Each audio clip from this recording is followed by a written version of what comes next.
Empire.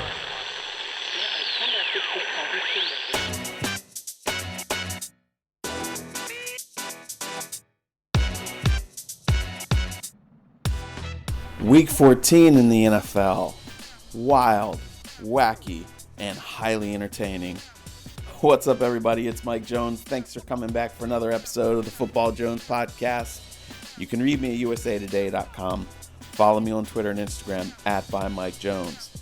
And man, what a weekend. A lot of really great, compelling games. A lot of intrigue. And to cap it all off, that Monday night game with Baltimore and Cleveland, I don't know that I've seen a more entertaining finish to a game, and just so wacky. The whole Lamar Jackson in the locker room, mysteriously with cramps, and then he comes out of the phone booth, leads his team back. Baker answers back. Then Lamar answers back in the field goal by Justin Tuck to seal it all. Just a fantastic Monday night game. Must-win situation for the Ravens, and Lamar Jackson delivers all those questions about whether he could play from behind, and he showed that he could, and it wasn't with his legs. He was doing it with his arms. He proved a lot. Just one of the most electrifying performances of his career so far. And, I mean, even Sunday's games, there was a lot of great games, but one of the most intriguing one was of the Philadelphia Eagles versus the New Orleans Saints, because Carson Wentz was benched, and Jalen Hurts, the second-round pick, thrust into the starting role. And what does he do?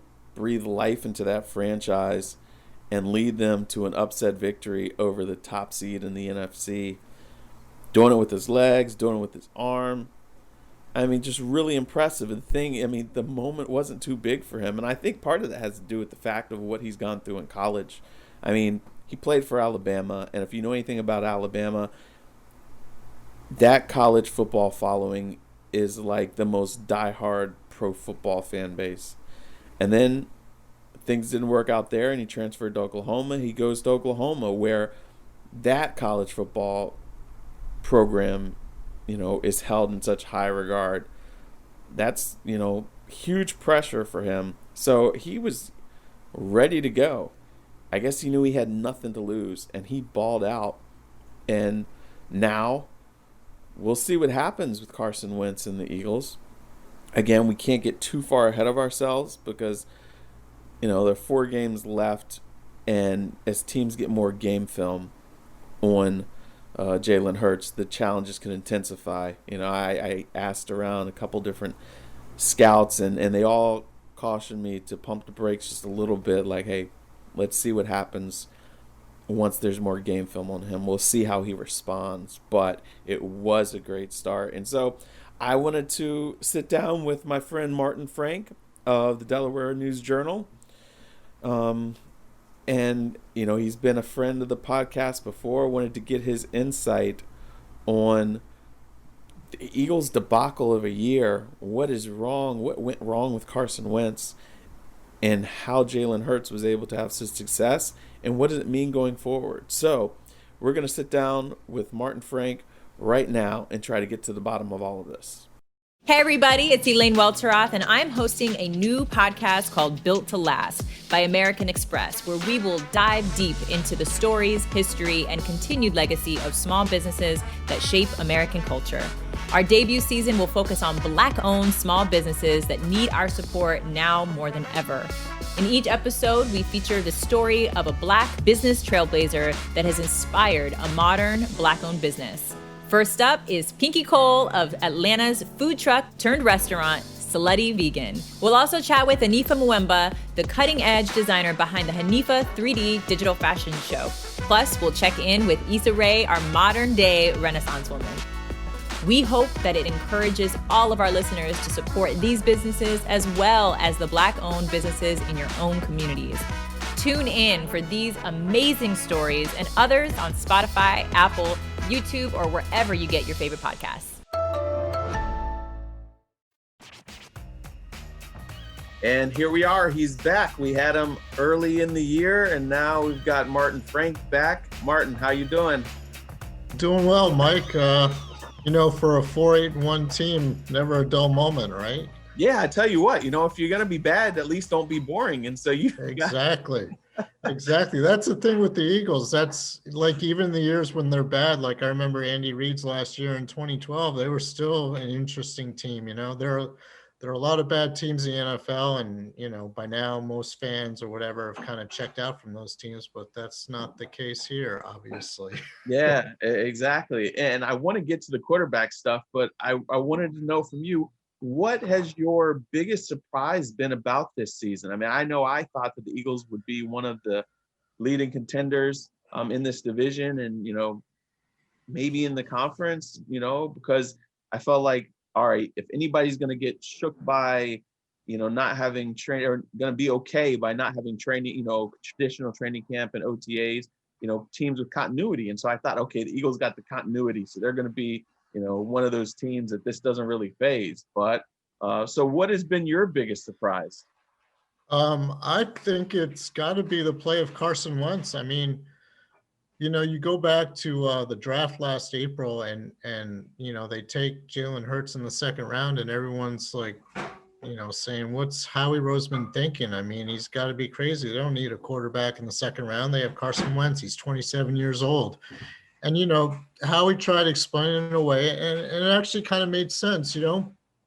Carson has like a history of injuries, and maybe he's got that huge contract, and maybe by 2022 you develop a guy like Hurts who could either take over at that point when Wentz's contract isn't so bad, or he's a cheap backup, and they were obviously under salary cap restraints last spring, so they couldn't splurge on a veteran backup quarterback. So it was kind of like the best of both worlds, but like I don't think anybody expected Wentz to play the way he has this year. And I don't think anybody, even with the Eagles, expected the need to have Hurts ready to be the starting quarterback by, December, So I would think by far and away that's probably been the biggest surprise of the season. Now, I understood early on some of his struggles because I was like, well, this line is like really beat up. It's hard for a quarterback to get comfortable when you've got different guys, working in and out, and you don't know when you're going to get hit. But I thought eventually he would kind of get used to that and figure out how to adapt and adjust to it. Were these struggles more than just what was in front of him? What kind of dots have you been able to connect? Well, that's the thing. There are like a ton of dots. I mean, yeah, you mentioned the offensive line. The Eagles used their 12th different combination in 13 games on Sunday. That has a huge part of it. I mean, you look at the guys who have been out. Brandon Brooks is a Pro Bowl right guard. He hasn't played all year. Lane Johnson, God bless him, spent most of the season playing on a surgically repaired ankle that finally gave out, and he had to have surgery on that. And he's a Pro Bowl right tackle. You take those two guys out, they were relying on Jason Peters to play right guard, but then they had to move him to left tackle because the guy they drafted in the first round in 2019, Andre Dillard, tore his biceps in August, and he never played. So, Peters, obviously 38 years old, he struggled at left tackle. It was kind of hard to watch sometimes, just considering how great he was for his entire career and stuff. And then they moved him to right guard, a position he's never played. And, meantime, like Jason Kelsey is the only guy who's been out there every game playing well. But, it's just so many moving parts. And then, you look at it, I thought about this also. You look at Wentz's struggles. He had pretty much like 3 rookie wide receivers or first-year wide receivers, if you include Travis Fulgham, that he never got an offseason to work with. I mean, if you're bringing in 3 rookies, the most important time of development for them is the spring OTAs and then the training camp and then the preseason games. Well, Wentz had none of that with those guys. And plus, you add those 2 things together with the offensive line, and you can see why, the last few weeks or whatever, he didn't know where to go, what to do. And, he's kind of indecisive and everything. And yeah, I mean, there are so many dots to connect. Like you said, it just, Zach Ertz and Dallas Goedert played together the first two games and then not again until like 2 weeks ago. So all of that added to it. And yeah, it was just a mess. Now, with the wide receiver thing, I know early on, but by 4 or 5 games in, you would think that would start to click. Was it just that Wentz didn't have a lot of confidence in them, or was some of him holding onto the ball too long, him having almost too much confidence that they were going to eventually get open? I mean, what was that? Yes, it was both. I mean, you look at like when they started the season, Deshaun Jackson was going to be the speed receiver, so Rager could kind of like develop, Jalen Rager, their first round pick, could kind of develop a little more slowly. Another guy, John Hightower, 5th round pick, both those guys were speed receivers. Well, Deshaun Jackson gets injured, I think in week 2, misses a couple games, comes back, and then, has that ankle injury and has pretty much been out for the season. They did not put Alshon Jeffrey on PUP list to start the season thinking he'd be ready by week 3 or week 4. Mm-hmm. Well, he wasn't ready until week 8, and, he's got like 4 catches in, I think, 5 games. So then all of a sudden on October 4th, they promote Travis Fulgham from the practice squad. And here's a guy who was released by 2 different teams in August. And now all of a sudden he's got to be Carson Wentz's top receiver. Well, how does that happen? And then, it's tough. Those guys, you're relying on 3 guys in their first year, basically. And there's a big learning curve. And then, the quarterback, they're going to have their growing pains, and the quarterback's got to try to adjust to that. And, there were a lot of missed assignments, routes maybe run that were run wrong. That was a tongue twister. And, he's got to find a way to, overcome that. And it's hard, especially with the offensive line. All of a sudden, he was being pressured on, I think, like 40% of his dropbacks, which is like incredible. And, it's just, there were a lot of mistakes made, obviously, both by the receivers, the offensive line, and Wentz. I mean, he threw the ball in the double coverage when he should have thrown it away. He held the ball too long and got sacked. It was tough, definitely. Now, how much of this do you put on the coaching staff? Because when you've got a battered line, you've got to change something to try to alleviate pressure on them. And sometimes, getting that run game going eases pressure on, pass protection and things like that. And I was like, well, maybe they just can't. But then on Sunday, they ran the ball really well. And it wasn't just Jalen Hurts running well. Miles Sanders ran well. They were run blocking really well. Why did it take so long for adjustments to be made? Because they could have run some of the read option stuff with Wentz because he's athletic. But we didn't see a real, I don't know, I want to say laziness, but we just didn't see them really, from what I saw, making adjustments to try to help make life easier for Wentz. Yeah, I mean, definitely. It was kind of like one of the great mysteries of the season, because like Doug Peterson himself would, and this was his quote, said like when Wentz is, rolling out of the pocket on the move, he's dynamic. I mean, he actually said dynamic and stuff, but yet, every week we would ask him, well, why isn't he doing that more? And it was just kind of weird. Like he never really gave a straight answer for that. He's like, yeah, I got to do a better job. I know, that's his strength. We got to do that. Maybe we'll do that some more. And then like the game would come and it'd be maybe 1 or 2 times and stuff. So yeah, it was kind of a mystery. And obviously with Hurts, he presents a different dynamic in the fact that, when he does run the read option, teams have to respect that because he is such a great runner. And you saw that, this past Sunday. I mean, he ran for 106 yards, on the play. There was one play, Miles Sanders had an 82-yard touchdown run. Well, you can chalk that up to the fact that, the defense had to account for Hurts maybe keeping the ball and running.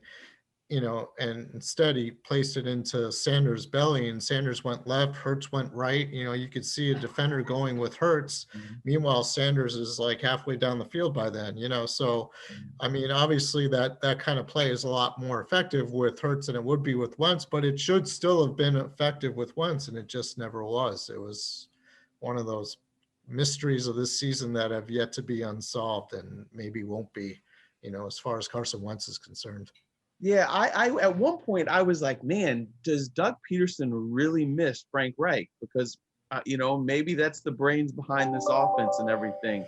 But then we saw great creativity on Sunday, and I just was kind of like, well, where has this been? Obviously, he is innovative enough because he finally did. And I understand he wanted to give Wentz a chance, but I just understand why we didn't see some creative adjustments with Wentz there. And I wonder if Wentz was standing there on the sideline saying like, well, hey, where's all this been all this time? How much of this blame do you put on Doug Peterson, and how much of it is on Carson Wentz's head being messed up?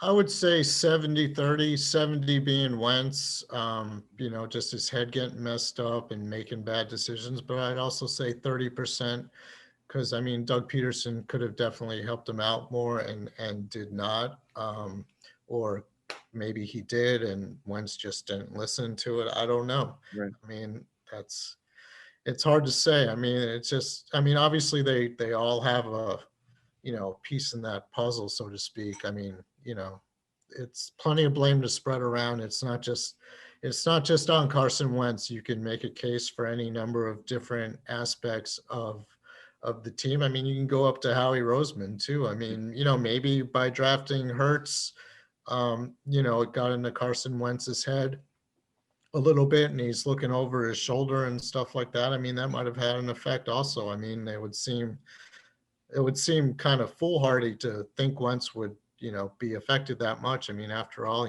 like the Packers drafted Jordan Love in the first round, and Aaron Rodgers admitted, hey, I'm not too thrilled about that, and put up arguably the best season of his career so far. So, I mean, there's so many different things that have gone wrong for this team so far. It's crazy.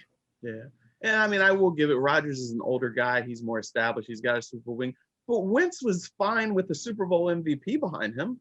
I mean, it didn't really impact him that, Nick Foles was there. But I guess it's different having, that, I don't know, a guy who won a Super Bowl in the city loves versus a guy who was drafted in the second round that people see as a project guy. I don't know. Maybe we'll never.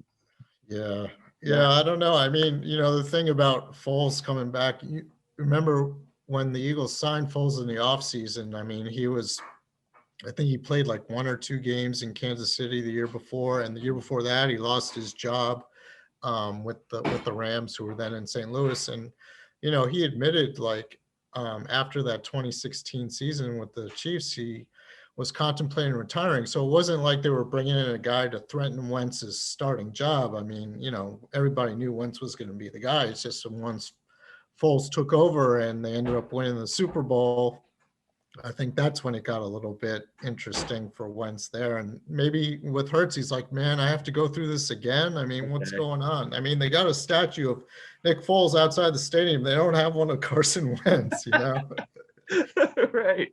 Okay. So Jalen Hurts, he gets in. I mean, you've been asking the question, for weeks now, when are they going to switch? Why not? Whatever. And now they make that move to Hurts. Were you surprised by what you saw, or did you anticipate that he would be able to have that kind of impact?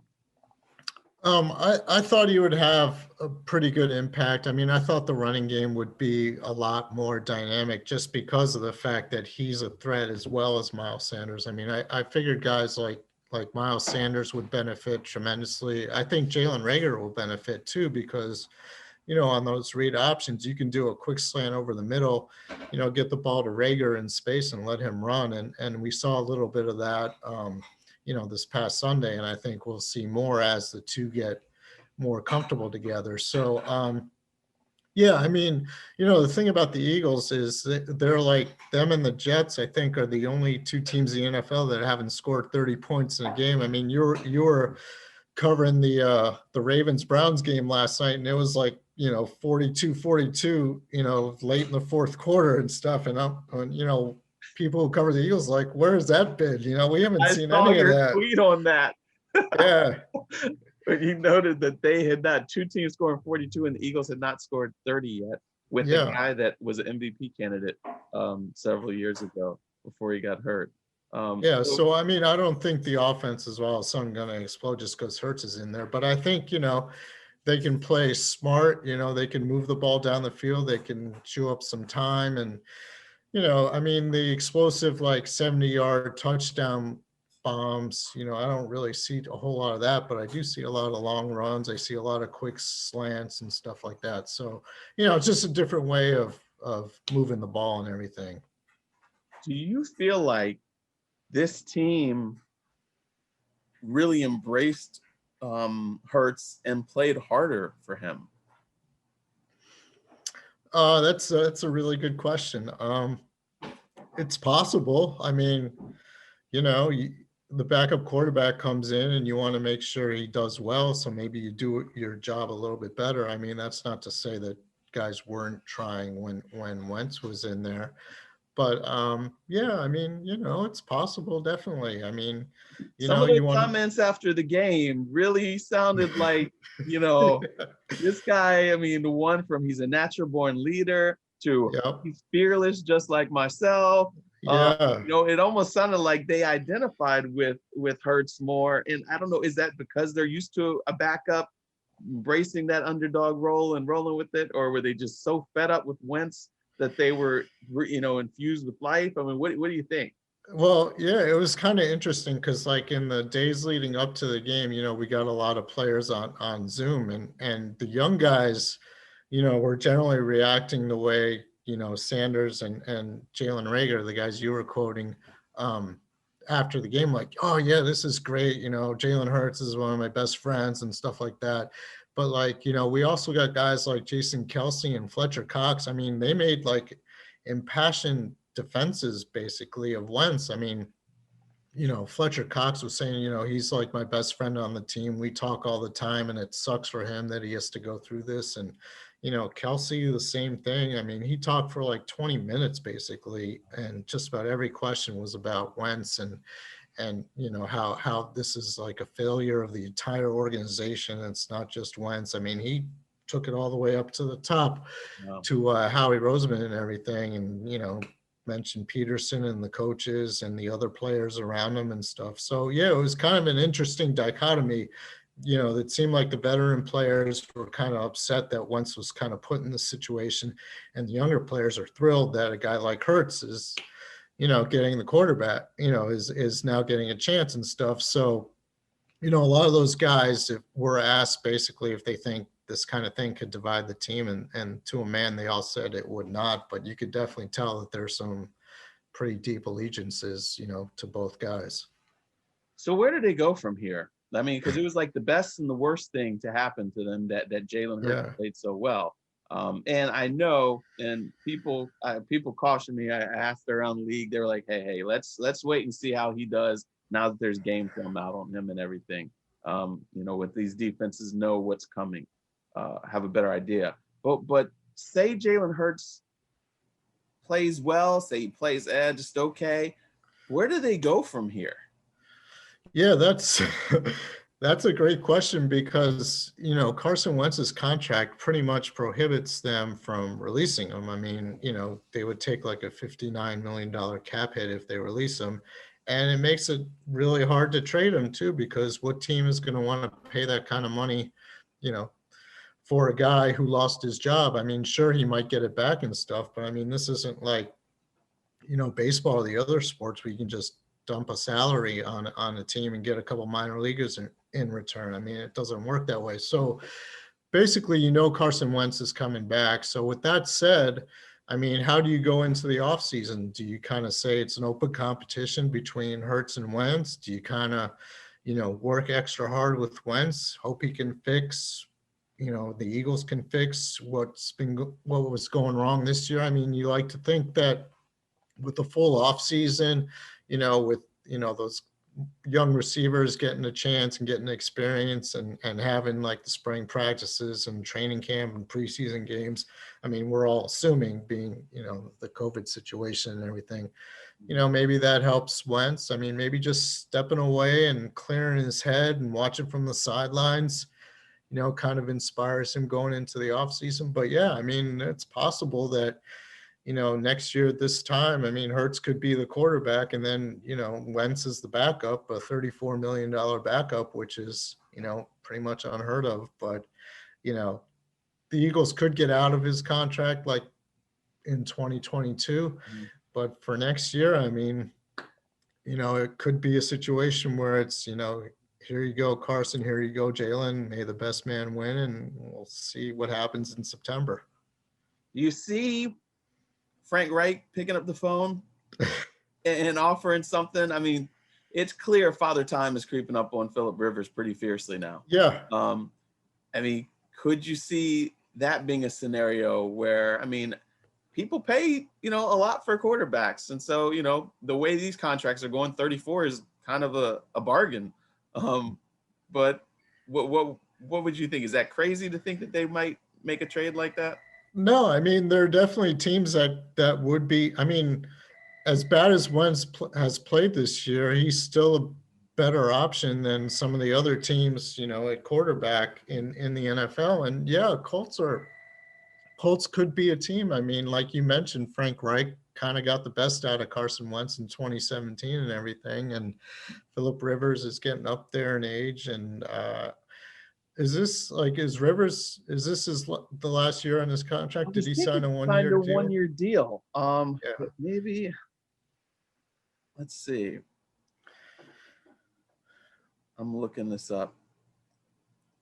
I wanted to say that he did sign a one-year deal. Yeah, I kind of have in the back of my mind it was a one-year deal too. But I mean, even still, I mean, they don't seem to have anybody in the pipeline behind Rivers. So yeah, I mean, the Eagles aren't dummies either. I mean, they're gonna want, a pretty good package in return if they're gonna trade Wentz. But what kind of leverage do they have? Yeah, okay, yeah, he's a free agent after this season. Phillip Rivers is. So the Eagles don't have a whole lot of. I mean, I know that part of the reason why Doug Peterson didn't gush, over Hurts is he didn't want to hurt Wentz's feelings, right? In case he has to go back to him, but also they want to preserve some leverage. What do you think? Like second and a third round pick, or I mean, that might be the best they can get. I mean, I don't think any team is going to be offering a first round pick, and before this year, if you would even think about trading Wentz, I mean, you would have to get at least 2 first-round picks, maybe a top player too. It'd have to be one of those mega deals. And now, it's the same thing with Zach Ertz. I mean, they're kind of in that same position with him. I mean, he wants to be paid among the best tight ends in the NFL, and he's had an awful injury-filled season, and he's going to be too expensive for the Eagles at some point, and probably next year. And he's eligible for free agency after next season, and the Eagles are going to try to trade him in the offseason, but they have no leverage with that. And now, I mean, it might be just get what you can. And as far as Wentz, I mean, I don't think they would trade him unless it was something that really made sense for them. So I think they would be prepared to go into the next season with him, even if it means as a backup to Hurts. It's crazy how quickly things change in the NFL, man. You just never know what's going to play out, but we shall see. Well, it's a lot of stuff that's got to fall into place before that stuff happens, but we know that you're going to be on top of it, and we'll be checking your stuff out. Tell everybody where they can find your work. DelawareOnline.com and on Twitter @mfrankNFL. All right. Well, I appreciate your insight. This is just fascinating to me and kind of mind-blowing that it is. It'd make for a great case study one day, to go back and examine just how the Eagles got in this position and how or if they get out of it. Yeah. Exactly. Man, great. Well, thanks, Martin. I appreciate your time, and I will be talking to you soon. All right. Always a pleasure. Thanks, Mike. Thank you. Hey there. The holidays are here. So it's good to know Kroger can save you some time with free pickup on all your fresh favorites. Whether your traditions call for a hearty helping of juicy ham, ample apple pie, or Aunt Sue's legendary twice-stuffed stuffing, Kroger has got you covered. So order for free pickup at Kroger.com or the app and get more time to get your holiday on when you grab your groceries curbside. Kroger, fresh for everyone. Free pickup on orders of $35 or more. Restrictions may apply. We will see what happens. I'm going to be watching start number 2 with a lot of interest to see if Jalen Hurts can build on that, or was that just kind of, an anomaly. I don't know. I mean, I just felt like the way that the offensive game plan worked, it was just perfect for his skill set. But we didn't see the type of creativity and things to ease pressure on Carson Wentz like we saw with Jalen Hurts. Now Jalen Hurts has his legs that he really was able to keep defenses off balance because they didn't know if he was going to run, if he was going to pass, and it opened up things for the rest of the offense. So I don't know. This might be the direction that they have to go. Crazy to think that this guy, Carson Wentz, who was held in such high regard, one of the top quarterbacks, and has just collapsed like this. Probably the best thing for the Eagles is that,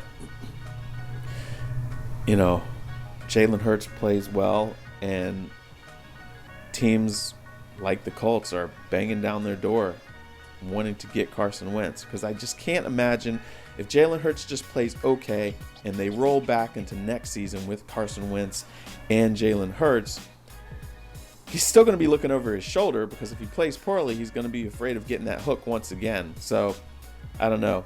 Maybe the best thing, if you're a Carson Wentz Eagles fan, is that Jalen Hurts goes out and wets the bed in the next 3 weeks and removes all doubt that, okay, it wasn't Carson's fault. We shall see. But you just can't make this stuff up. NFL drama, it is king, the intrigue. And we're coming down the home stretch of this season. 3 more weeks of the regular season. Got teams jockeying for position, fighting for their lives.